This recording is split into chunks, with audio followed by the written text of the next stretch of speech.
Este fin de semana le dieron la constancia de mayoría a Miguel Ángel Riquelme por el triunfo en el estado de Coahuila, mientras que a Alfredo del Mazo se lo van a dar hasta agosto, una vez que se desahoguen las impugnaciones que llegarán a el Tribunal Electoral de las elecciones en el Estado de México. El INE, por su parte, acaba de decir también pues, que los partidos tienen derecho a llevar sus impugnaciones, incluso a pedir la anulación en uno u en otro caso de los comicios, y lo que queda hacia adelante es preguntarnos hasta dónde y cuál va a ser la profundidad del conflicto postelectoral. De esto vamos a hablar hoy en Opiniones Encontradas. Soy José Buendía. Muchas gracias por estar con nosotros en este programa en el que todas las ideas se pueden cuestionar siempre que se debatan. Acompáñenme, vamos a ver unos datos de contexto para regresar aquí a nuestro foro a tener nuestro debate de hoy. Tras recibir la constancia de mayoría que lo acredita como gobernador de Coahuila, Miguel Ángel Riquelme dijo que respetará la batalla legal que emprenderán los integrantes del frente opositor. En tanto, diversas manifestaciones del frente opositor recorrieron el estado para insistir en su exigencia de que se anulen las elecciones. El frente opositor por la dignidad de Coahuila, que integran los candidatos al gobierno de Coahuila del PAN, Guillermo Anaya Llamas, de Morena, Armando Guadiana, del PT, José Ángel Pérez, y los independientes Javier Guerrero y Luis Horacio Salinas, se creó tras las elecciones para evitar lo que dicen fue un fraude electoral. En el Estado de México, por su parte, pese a haber concluido el cómputo de votos de la elección para gobernador que da mayoría a Alfredo del Mazo, el candidato de la alianza PRI, Partido Verde, Partido Encuentro Social y Nueva Alianza únicamente recibirá su constancia de mayoría el próximo 16 de agosto si se confirma su triunfo, luego de que se desahoguen los recursos de inconformidad que en los próximos días presentarán los partidos políticos. Morena, PRD y PAN adelantaron que impugnarán los resultados de los cómputos distritales donde el priista Alfredo del Mazo obtuvo 2.048.325 votos, que representan el 33.69% del total. Las elecciones en ambos estados han vuelto a encender la desconfianza hacia los procesos electorales que el país ha tratado de dejar atrás en las últimas 2 décadas con ingentes recursos económicos y humanos. Ambas elecciones ahora podrán llegar al Tribunal Electoral, que deberá de analizar las impugnaciones de la oposición y su exigencia de anulación. ¿Cuál es el costo de la desconfianza y pérdida de credibilidad en la elección de autoridades? ¿Cómo se proyecta esto hacia los comicios presidenciales de 2018? Posiciones. El candidato del PRI, Miguel Ángel Riquelme, dijo en Twitter tras recibir la constancia de mayoría estar agradecido por el apoyo, jalemos juntos hacia el futuro que Coahuila se merece. Muchas gracias. El dirigente nacional panista Ricardo Anaya, sobre la situación en Coahuila, declaró que, pese a que los priistas han mandado el mensaje de que para ellos las reglas de la democracia se hicieron para romperse, los panistas y muchos otros mexicanos seguiremos dando la batalla para que se respete la voluntad de los ciudadanos. El Instituto Electoral del Estado de México confirmó que la elección del pasado domingo 4 de junio contó con una participación ciudadana de 6.079.559 electores, lo que representa el 53% de la lista nominal y la concurrencia más alta en los últimos 4 procesos electorales, que en promedio fue del 46%. El líder nacional del PRI, Enrique Ochoa Reza, comentó que ante el triunfo de Alfredo del Mazo fue evidente la fortaleza del peso frente al dólar, ya que desde el día de la elección la moneda nacional se recuperó 2.7%.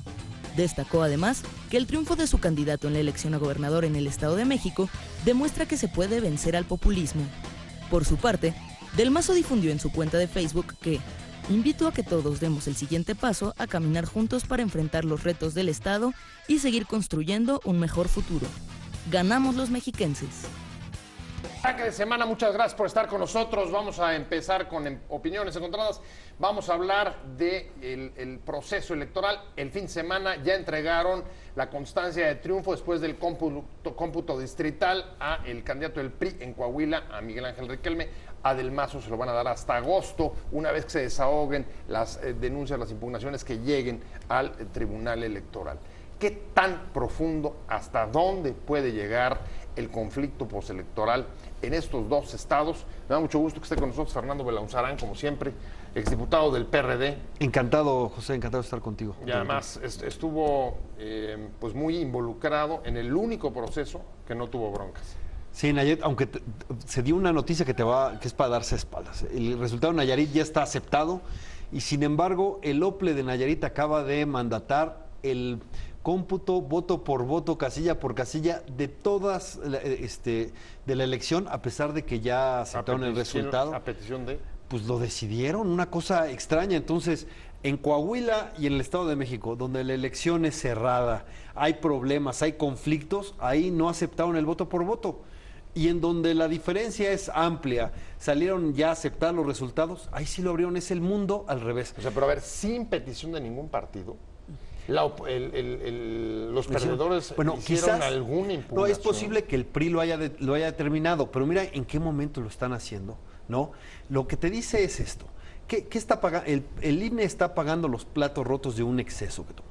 Quiso quedar bien con los gobernadores, les dio los soples a los gobernadores y entonces los gobernadores están sirviendo con la cuchara grande, claro, y entonces en el Estado de México y en Coahuila no le conviene a los gobernadores, ahí no se abre, ¿no?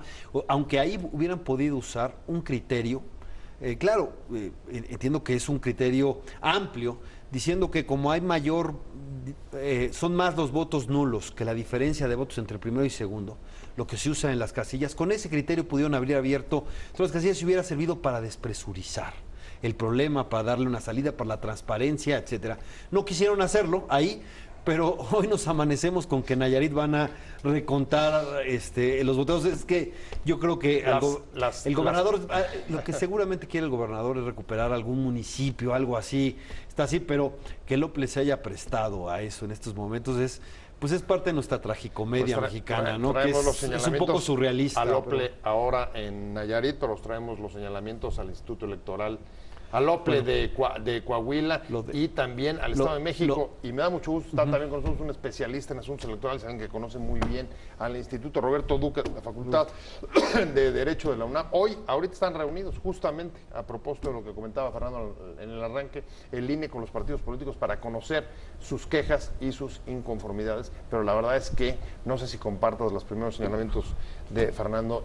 Ha salido bastante más librado las autoridades locales, sin duda, pero también el INE. Sí, esta es una historia que empezó muy mal, esta de los soples, es un engendro constitucionalmente hablando, esto de tener una autoridad nacional, se iba a llamar nacional en el Pacto por México, porque iban a desaparecer los soples, por eso era nacional y no federal, pero al final deciden dejar a la nacional y también dejar a las instancias locales, es una verdadera barbaridad, y ahora está viendo pues todas estas insuficiencias. Lo curioso es que fue el PAN el que impulsó más esta reforma, esta existencia de los soples, y lo apoyaron los partidos, pero claramente han tenido un mal resultado, sobre todo en Coahuila. Ha sido verdaderamente lamentable, de las peores actuaciones que he visto yo de un instituto electoral. Ahora, el tema del recuento, Pepe, Fernando, no es a ojo de buen cubero, ni es porque alguien solicita que se recuenten los votos. Esto es muy importante de precisar, porque hay causales legales para abrir los votos.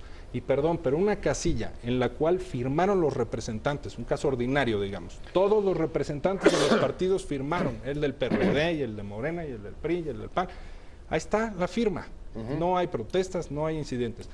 Y de pronto todos firman de conformidad a que se abra y que se vuelva a hacer ese trabajo que hizo la ciudadanía cuando es pública la conformidad de todos los partidos o los partidos interesados porque tuvieron ahí a sus representantes. Entonces, esto del recuento total es un tema en donde, pues digo, cuando nos conviene nos ajustamos a la ley y cuando no nos conviene hay que abrir la ley. Yo en eso no estoy de acuerdo. Señalarías doble moral, una especie de doble moral. Mira, yo te diría, destinatarios son los partidos. Mira, yo te diría una ¿Tú cosa. ¿Cómo ves? Yo te digo, la transparencia nunca sobra. Y más cuando hay elecciones así de intensas. Y además, insisto, es una casilla abierta, no es una casilla vulnerable. Una casilla que se recuenta es una casilla blindada. Lo es blindado, pero bueno, está bien, entiendo esa parte. Yo decía que como está ese criterio del INE, donde hay más votos nulos que la diferencia entre primero y segundo lugar, ahí se abre la casilla, pues en la elección completa hubo más votos nulos, o sea, lo hubieran podido interpretar con voluntad, digamos. Y hubiera sido interesante, exacto, no lo hicieron, en el Estado de México no va a pasar ya el recuento total. En Coahuila es mucho más preocupante la parte de la actuación, estoy de acuerdo, veamos la diferencia. Lo que se abre en el Estado de México va a ser la lucha quizás por la nulidad, por el rebase de gastos de topes de gastos de campaña. ¿Dónde tiene el problema del Mazo? Bueno, todos fuimos testigos del despilfarro de recursos, etcétera, y ahí del Mazo no tiene con quién prorratear. Lo que salvó, entre comillas, a Peña Nieto fue lo que hicieron con el prorrateo para ponerle gastos hasta los que no aparecían en la propaganda, etcétera, para poderlo salvar. Me tocó estar en el IFE, en ese momento, IFE-INE, cuando estábamos discutiendo el rebase de Peña Nieto, ¿no? Pero ahora Del Mazo no tiene con quién prorratear, ¿no? Entonces, si hizo bien su trabajo, la unidad de fiscalización la va a tener en chino, pero además el PAN, PRI y Morena ya presentaron sus denuncias. Lo que no esté integrado y esté acreditado lo tienen que sumar. Es una labor técnica y ahí dice la ley que si la diferencia es entre el primero y segundo lugar menos de 5%, entonces es la anulación automática. Ahí se quitó la discrecionalidad, ahí es el tiro. El problema en Coahuila es que nos regresa 30 años, a los 80s. ¿Por qué? Mira, un elemento que daba certeza a las elecciones es el conteo rápido. Gracias al conteo rápido, Zedillo pudo felicitar a Fox y decir, tú ganaste, y eso despresurizó, quitó los fantasmas del fraude, etcétera. Es un mecanismo importantísimo. En 2006 se lo guardó Luis Carlos Ugalde porque la diferencia era muy pequeña y creo que se armó un desgarriate y quedó en la ley. Ahora ya no es discrecional, ahora en la ley se tiene que decir lo que es el conteo rápido. Bueno, pues en Coahuila hubo un resultado de conteo rápido y un resultado de PREP, lo que nunca había ocurrido. Pero además el PREP es el que fue más corto en la historia, es decir, nunca se había cerrado con tan pocas actas, 72%. Entonces ya tienes lo que dice el conteo rápido, que te da una certeza frente a lo que dice el PREP. Pero aunado a eso, una cantidad de testimonios y de videos y de fotografías, etcétera, donde se ve la violación de la paquetería electoral, el mal manejo, la manipulación de los paquetes ilegal, contraria a derecho. Entonces, eso nos regresa a los 80. Debiste haber invitado a Manuel Bartlett para que nos explicara vamos a invitar a la mecánica, pero vamos a invitar a Manuel Bartlett al próximo programa. Pero a ver, pones dos casos sobre la mesa, déjame comenzar para irlos desmenuzando. Coahuila, en efecto, está el tema de incluso el INE lo calificó como comportamiento atípico, como si fueran lluvias de verano en invierno. Está también lo que dice Fernando, la vulneración de los paquetes electorales, etcétera. Y los partidos se levantaron, la oposición completita se levantó de la mesa cuando no habían terminado los cómputos distritales, cuando no habían acabado de contar los votos. ¿Es correcto o fue un error? Yo pienso que fue un error político, pero en todo caso, yo no estoy de acuerdo, Fernando, en que en el conteo estrictamente de los votos se regrese 30 años. En otras cosas estamos como hace 30 años, en efecto. O sea, son elecciones que presentaron muchas irregularidades, la compra y la coacción del voto, el clientelismo, eso, o sea, ¿cómo es posible que hayamos metido tanto dinero como país a eso y en 30 años o 40 no hayamos podido erradicar estos problemas que están presentes? El dinero en efectivo por fuera del sistema de fiscalización que utilizan los partidos políticos.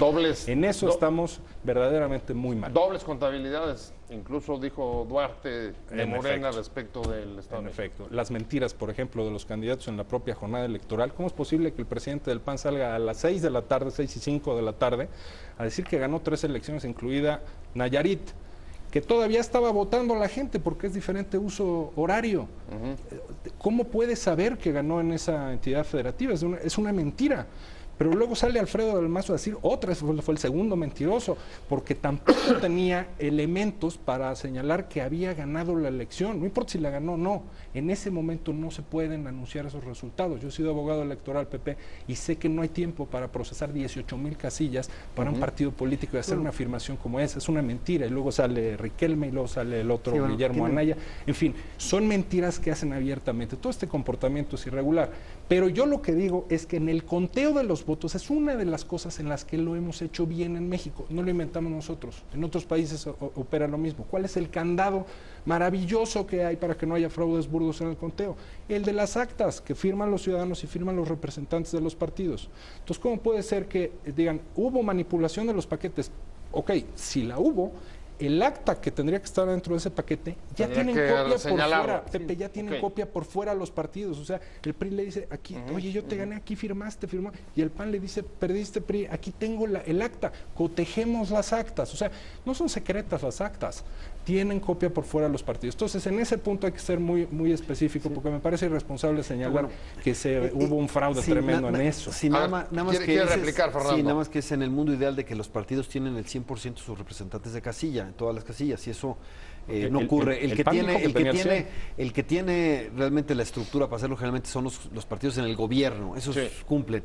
Y en Nayarit se pudo hacer porque iban muchos partidos coaligados.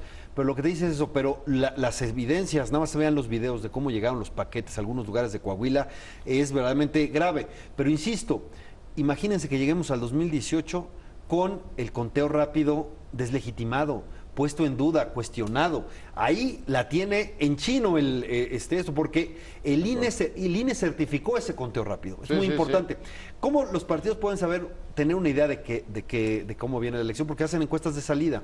Nada más que efectivamente las encuestas de salida ya han perdido exactitud. ¿Por qué? Porque hay mucho voto oculto. Así como fallan las encuestas, pues fallan las de salida. Ahí donde tiene que haber certeza son los conteos rápidos, porque eso es sobre el cómputo en casilla.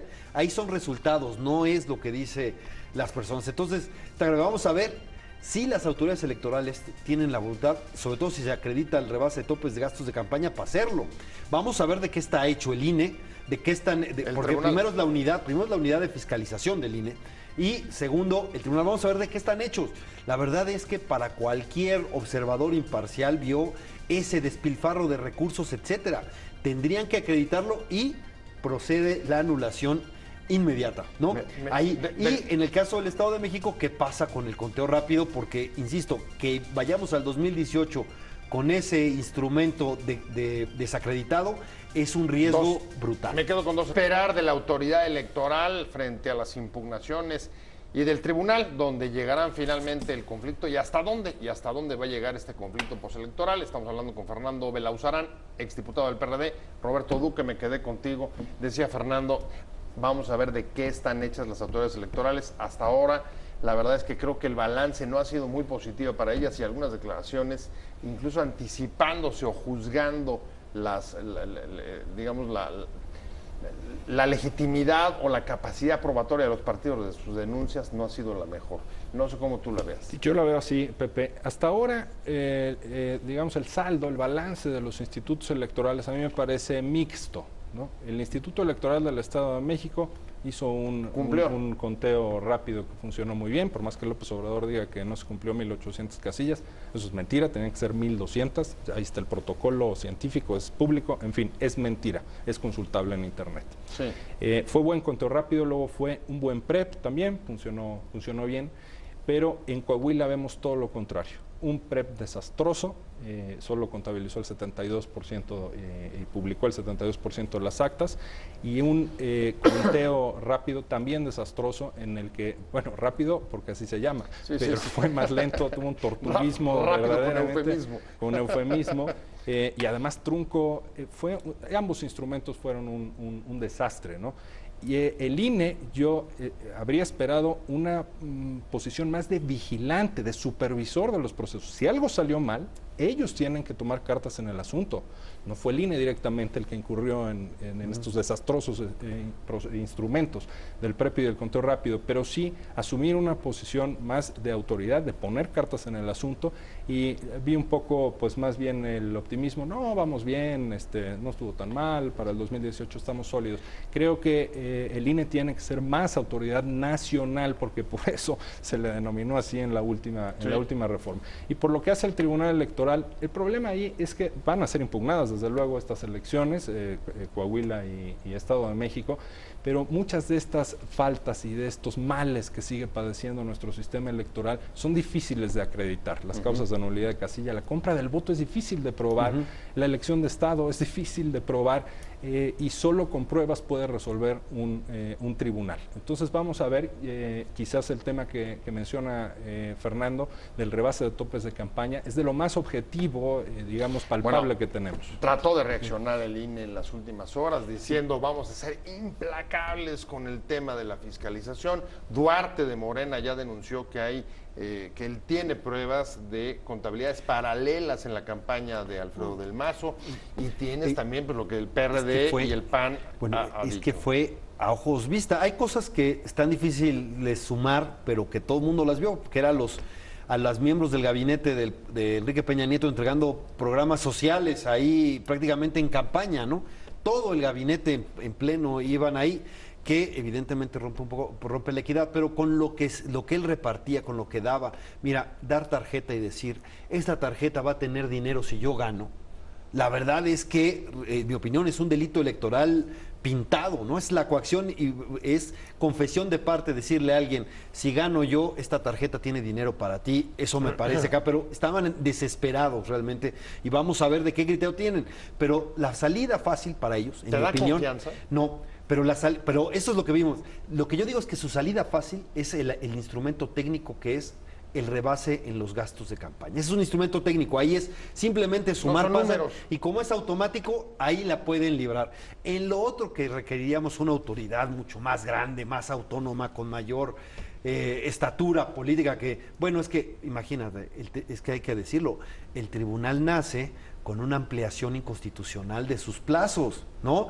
Imagínate que venían con un plazo, la Suprema Corte, de los magistrados. la Suprema Corte para 4, les había puesto un plazo y les aumentan el plazo de una manera verdaderamente anticonstitucional, yo diría burda, ¿no?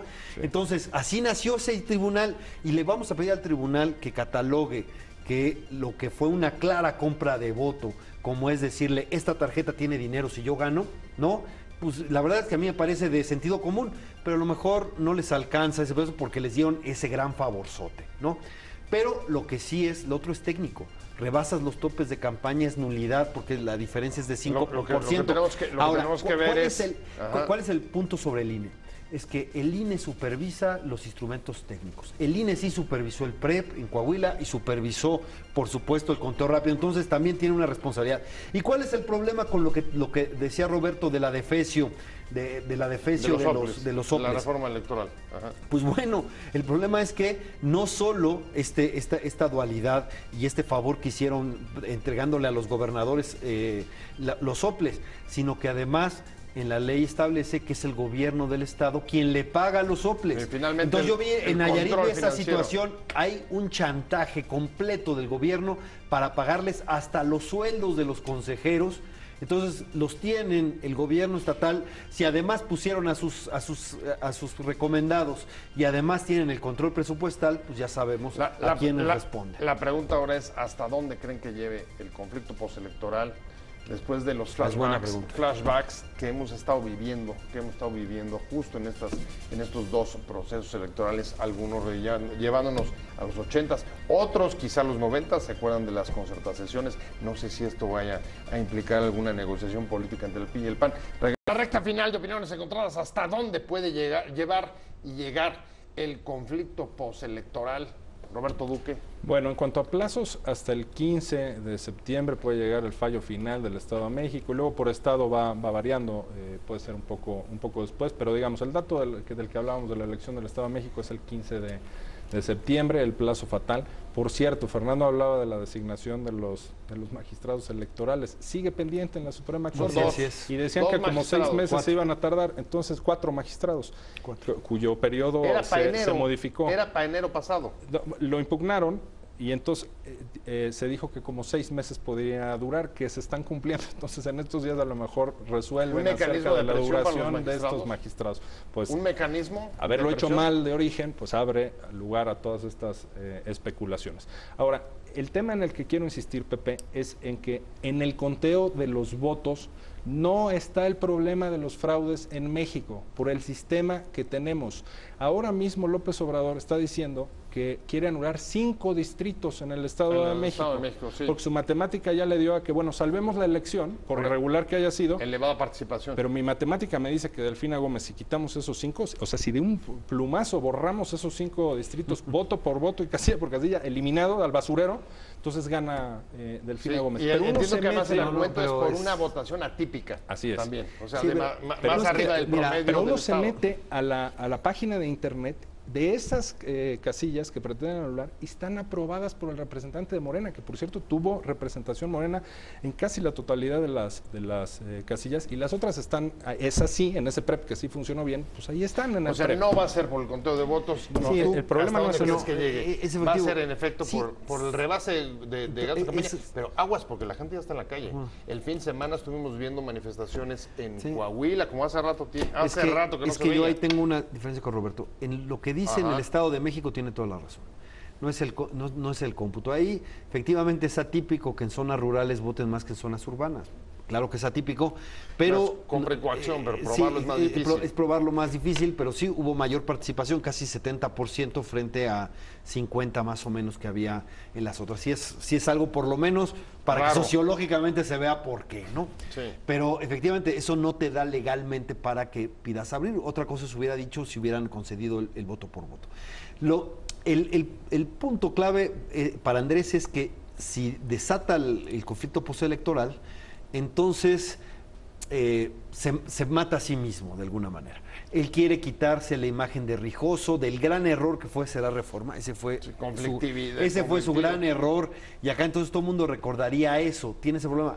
La salida es, insisto, rebasen topes de gastos de campaña, que puede ser tan público porque es un ejercicio técnico. Entonces puede hacer cotejes públicos, puede hacerse algo, esa es la salida. En Coahuila es donde yo tengo la diferencia con Roberto.